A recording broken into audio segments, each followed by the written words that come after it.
এই নমাজ পাঠের অনুষ্ঠানটি রেড রোড থেকে ব্রিগেডে সরিয়ে নেওয়ার যে নির্দেশিকা নবান্নের তরফে দেওয়া হয়েছে সেটি শুভেন্দু অধিকারীর নেতৃত্বাধীন সরকারের আসার পর। যদি তৃণমূলই ক্ষমতায় আসতো তাহলেও কিন্তু এবছর রেড রোডের ঈদের নমাজ পড়া যেত না। রাজনৈতিকভাবে কোনো উদ্দেশ্যকে কাজে লাগানোর জন্যই শুভেন্দু অধিকারীর নেতৃত্বাধীন বর্তমান বিজেপি সরকার এই ঈদের নমাজের অনুষ্ঠান রেড রোড থেকে সরিয়ে ব্রিগেডে নিয়ে গেলেও। প্রিয় দর্শক, আর যে বিষয়টি খুব প্রাসঙ্গিক এই প্রসঙ্গে আজকের দিনে, বকরি ঈদের বা ঈদের নমাজ রেড রোডে না ব্রিগেড প্যারেড গ্রাউন্ডে? ব্রিগেড প্যারেড গ্রাউন্ডে ঈদের নমাজের বিষয় নির্দেশিকা দিয়েছে রাজ্য প্রশাসন। এরপরই নানা ঝড়, নানা সমালোচনা, নানা বিতর্ক উঠছে। রেড রোড থেকে ঈদের নমাজ সরিয়ে নিয়ে যাওয়ার বিষয় একটা রাজনৈতিক অভিসন্ধি কাজ করছে বলেই অভিযোগ উঠছে, অভিযোগ তোলা হচ্ছে কিছু রাজনৈতিক দলের তরফে, বিরোধী রাজনৈতিক দলের তরফ থেকে বা কিছু মানুষের তরফে। এই প্রসঙ্গে আজকে আমাদের প্রাসঙ্গিক প্রসঙ্গ।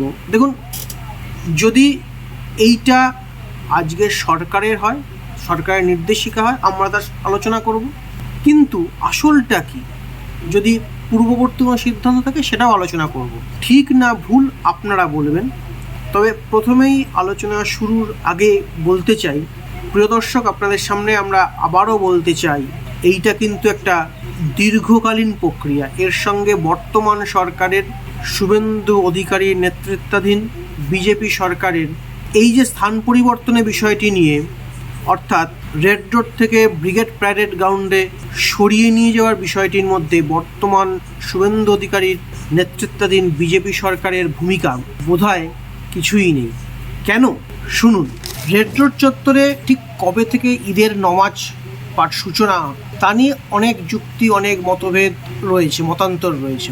তবে বিগত তৃণমূল সরকারের আমলে এই ধর্মীয় সমাবেশটি যে এক অনন্য রাজনৈতিক এবং সামাজিক উচ্চতা পেয়েছিল তা নিয়ে অন্তত কারোর কোনো দ্বিধা নেই। রাজ্যের প্রাক্তন দুই মুখ্যমন্ত্রী, বাম মুখ্যমন্ত্রী জ্যোতি বসু এবং বুদ্ধদেব ভট্টাচার্য কখনো ঈদের নমাজ মঞ্চে পা না রাখলেও তৃণমূল নেত্রী মমতা বন্দ্যোপাধ্যায় এক অলিখিত রেওয়াজে পরিণত হয়েছিল এই অনুষ্ঠান, এই ধর্মীয় অনুষ্ঠান। মাথায় কাপড় দিয়ে প্রতি বছর ঈদের সকালে রেড রোডে চেনা মঞ্চে তার উপস্থিতি যেন অবধারিতভাবেই সংবাদ মাধ্যমের নজর কাড়ত।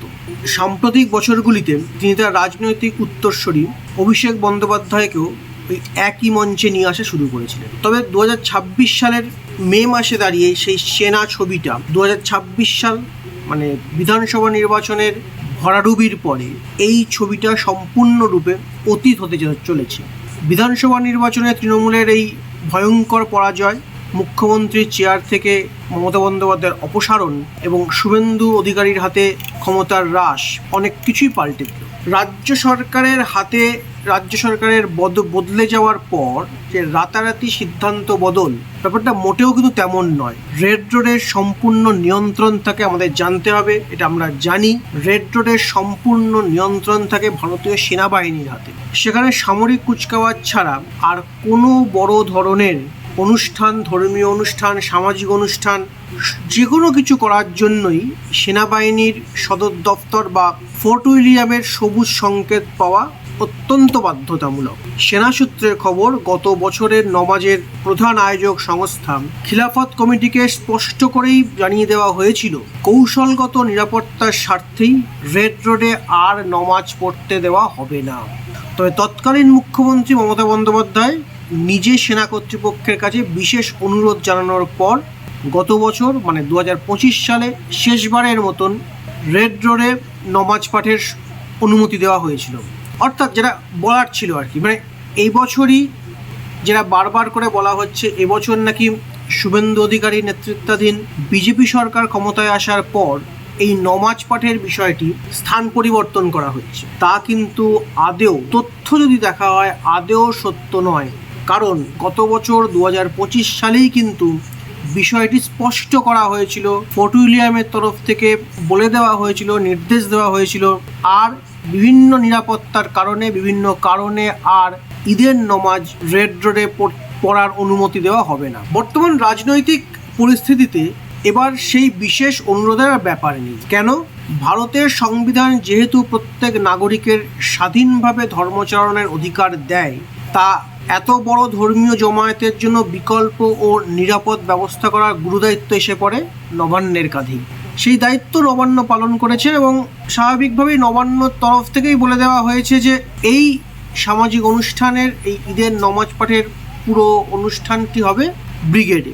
অর্থাৎ যে জল্পনা, যে আয়োজন, যে বিতর্ক, যে বারবার করে মনে করা হচ্ছিল, যে বলা হচ্ছিল, একটা শ্রেণীর ন্যারেটিভ সেট করা হচ্ছিল যে নাকি এই নামাজ পাঠের অনুষ্ঠানটি রেড রোড থেকে ব্রিগেডে সরিয়ে নেওয়ার যে নির্দেশিকা নবান্নের তরফে দেওয়া হয়েছে সেটি বর্তমান বিজেপি সরকারের আশার ফল বা শুভেন্দু অধিকারীর নেতৃত্বাধীন সরকারের আশার ফল। কিন্তু এটা আমাদের মনে রাখতেই হবে, এই নির্দেশিকা কিন্তু বর্তমান সরকারের দেওয়া নয়। জাস্ট শুধুমাত্র বলতে গেলে এর প্রেক্ষাপটটা, এর ক্ষেত্রটা আগেই তৈরি, গত বছরই এটা হতো, কিন্তু তৃণমূল নেত্রী বা তৎকালীন মুখ্যমন্ত্রী মমতা বন্দ্যোপাধ্যায়ের অনুরোধে গতবারটা হয়নি, যেটা এবছর আইনি এবং সামাজিক বাধ্যবাধকতা মেনেই ব্রিগেড প্যারেড গ্রাউন্ডে ঈদের নামাজ পাঠের অনুমতি দিয়েছে রাজ্য। এ বিষয়ে খিলাফত কমিটি সহ সংশ্লিষ্ট সব আয়োজকদের আগাম বার্তা দেওয়া হয়েছে, জানিয়ে দেওয়া হয়েছে যে নামাজ পাঠের যে অনুষ্ঠান সেটা হবে ব্রিগেডে। এ প্রসঙ্গে আমরা একটা নবান্নের এক শীর্ষকর্তার কথা বলতেই পারি। ব্রিগেডের মাঠে এই প্রথম কোনো ধর্মীয় অনুষ্ঠান আয়োজন হচ্ছে তা কিন্তু নয়। এর আগে বাম এবং তৃণমূল উভয় জমানাতেই ব্রিগেডে ধর্মীয় অনুষ্ঠানের বহু নজির রয়েছে। এমনকি গত বছর বিজেপির লক্ষ্য কণ্ঠে গীতা পাঠের অনুষ্ঠানও ব্রিগেডেই হয়েছিল। অর্থাৎ ধর্মীয় অনুষ্ঠান ব্রিগেডে হয়ে থাকে, অতীত আর ইতিহাস তাই বলছে। ব্রিগেডের মতো একটা বড় জায়গায় যদি এরকম ধর্মীয় অনুষ্ঠান হয়, কোনো অনুষ্ঠান হয়, প্রচুর মানুষের জমায়েত হয়, স্বাভাবিকভাবেই যাতায়াত, নিরাপত্তার একটা সমাবেশ সুনিশ্চিত করা যায়। পুলিশের কাজ অনেকটা সহজ হয়। অন্যদিকে রেড রোড বন্ধ না থাকলে, রেড রোড খোলা থাকলে যানবাহন যাতায়াতের ক্ষেত্রে সুবিধা হয়। এই বিষয়গুলো অবশ্যই এই সরকার দেখেছেন বা ভেবেছেন, বা বলা ভালো যে এর আগেই তো দেখা হয়েছিল, চলছিল। নতুন করে এই সরকারের এই নির্দেশিকা নয়, বা এই সরকার দায়িত্বে সেই নির্দেশিকা দিল তা নয়। যদি সব কিছু ঠিক এরকম না হতো, সব কিছু যদি এইভাবে পাল্টে না যেত, যদি তৃণমূলই ক্ষমতায় আসতো, তাহলেও কিন্তু এবছর রেড রোডের ঈদের নামাজ পড়া যেত না। আমাদের আবার মনে করতে হবে, আবার ভাবতে হবে, আবার জানতে হবে যে ঈদের নামাজ কিন্তু রেড রোডে পড়ার ক্ষেত্রে ফোর্ট উইলিয়ামের অনুমতি এবছর মিলত না। কারণ গত বছরই 2025 সালেই কিন্তু ফোর্ট উইলিয়ামের তরফ থেকে এ বিষয়ে স্পষ্ট করা হয়েছিল এটাই শেষবারের জন্য অনুমতি। কলকাতার প্রাণকেন্দ্র রেড রোডের বিশাল ঈদের যে জমায়েত, এই যে ধর্মীয় জমায়েত, ধর্মীয় অনুষ্ঠান, এটা ছিল শহরের দীর্ঘকালের এক সম্প্রীতি, এক ঐতিহ্যের প্রতীক এটা বলা হয়। এই যে ঈদের নামাজের যে অনুমতি, এই যে এর ফলে গোটা রাস্তা বন্ধ থাকতো, বেশ কিছুটা সময় রাস্তা বন্ধ থাকতেন এবং মুসলিম ধর্মাবলম্বী মানুষরা সেখানে নামাজ পাঠ করতেন। নিরাপত্তার দায়িত্ব পুলিশ প্রশাসনের তরফ থেকে করা হতো। খিলাফত কমিটির সভাপতি জাভেদ আহমেদ খান এ প্রসঙ্গে বলছেন যে ঈদের দিন সকাল 8:30 নাগাদ এই জমায়েত হওয়ার কথা, নামাজ পাঠ শুরু হওয়ার কথা। মোটামুটি যা এখনো পর্যন্ত আমাদের কাছে খবর, সকাল 8:30 হবে। বহু পুরোনো দিনের এই ঐতিহ্য, বহু পুরোনো দিনের এই রীতি মেনেই যেটা এতদিন রেড রোডে হতো, সেটাই সরে গিয়ে ব্রিগেডে হবে। খুব সম্ভবত, যদি আমরা ইতিহাসের তথ্য বিশ্লেষণ করি, খুব সম্ভবত 1919 সাল থেকে ঈদের নমাজের অনুষ্ঠান হয়ে আসছে। এর বহু আগে এই নমাজ হতো শহীদ মিনারে। বৃষ্টি এবং বর্ষার কারণে রেড রোডে সরিয়ে আনা হয়, কারণ শহীদ মিনার চত্বর মাটির মাঠ, সেখানে বসতে মানুষের সমস্যা হন। যেভাবে নমাজ পাঠের যে রীতিতে নমাজ পড়া হয় সেখানে বসতে সমস্যা হয়, সেজন্যই সরিয়ে নিয়ে আসা হয় নাকি রেড রোডে। দ্বিতীয় বিশ্বযুদ্ধের সময় যখন রেড রোডে বিমান ঘাঁটিতে পরিণত হয়েছিল রেড রোড, দ্বিতীয় বিশ্বযুদ্ধে বিমান নামতো যে রেড রোডের ওপরে, এবং 2020 এবং 21 সালে করোনার সময় আপৎকালীন পরিস্থিতিতে এই রেড রোডে নমাজের অনুষ্ঠান বন্ধ রাখা হয়েছিল। এখন রেড রোড, যেটি ইন্দিরা গান্ধী সরণি নামে পরিচিত, সেখানেই বারবার পুলিশ এবং সেনার অনুমতিতে নমাজ পাঠের নামাজ পাঠ হয়ে থাকতো, হয়েছে। বাম আমলে জ্যোতি বসু এবং বুদ্ধদেব ভট্টাচার্যের আমলে এখানে হয়েছে। প্রশাসন সেনার সঙ্গে কথা বলে সেনার অনুমতির সপক্ষে অনুমতি নিয়ে এই নামাজ পাঠটা শুরু করেছিল, মানে এর নিরাপত্তা ব্যবস্থা দেখতেন। কলকাতা পুলিশ, রাজ্য পুলিশ থাকত।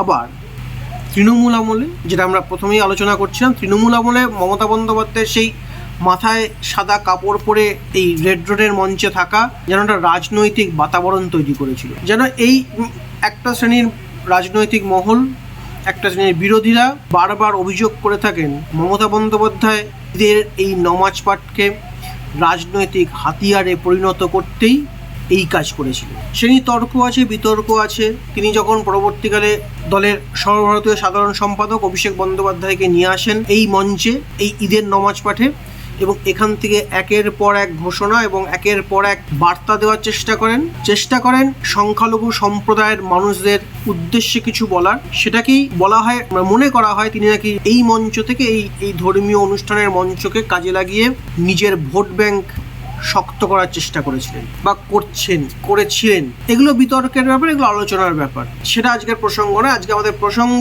রাজনৈতিক পালাবদলের পর কি রাজনৈতিকভাবে কোনো উদ্দেশ্যকে কাজে লাগানোর জন্যই শুভেন্দু অধিকারী নেতৃত্বাধীন বর্তমান বিজেপি সরকার এই ঈদের নমাজের অনুষ্ঠান রেড রোড থেকে সরিয়ে ব্রিগেডে নিয়ে গেল।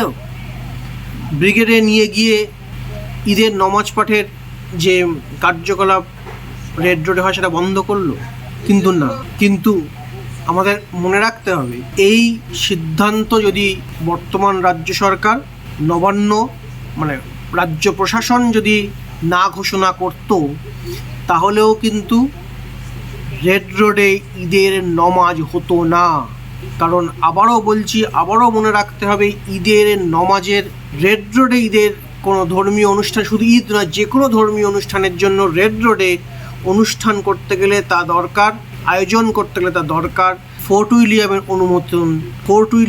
অনুমতি বা ফোর্ট উইলিয়ামের অনুমোদন ছাড়া কোনো কাজ করা সম্ভব নয়। গত বছরই 2025 সালেই কিন্তু ফোর্ট উইলিয়ামের তরফ থেকে এ বিষয়ে সম্পূর্ণভাবে নিষেধাজ্ঞা জারি করা হয়। গত বছরই বন্ধ করার কথা বলা হয়েছিল, কিন্তু তৎকালীন মুখ্যমন্ত্রীর বিশেষ কিছু আবেদনে গতবার ছাড় দেওয়া হয়েছিল। ফলে এবছর রেড রোডে ঈদের নামাজ আগে থেকেই বন্ধ ছিল। এর জন্য নতুন সরকারের ওপরে দায়ভার চাপানোর কোনো প্রশ্নই নেই। রাজ্য সরকার তাদের নিজস্বভাবে ওই জায়গাটি বিবেচনা করেছেন এবং পদক্ষেপ করা হয়েছে, ঘোষণা করা হয়েছে, কিন্তু তার মানে এটা নয় রাজ্য সরকার, রাজ্য প্রশাসন এসেই এই জায়গাটি থেকে রেড রোড থেকে ঈদের নামাজ বন্ধ করলো। বন্ধটা আগেই হয়ে গেছিল, বাকিটা আপনারা যা বলবেন।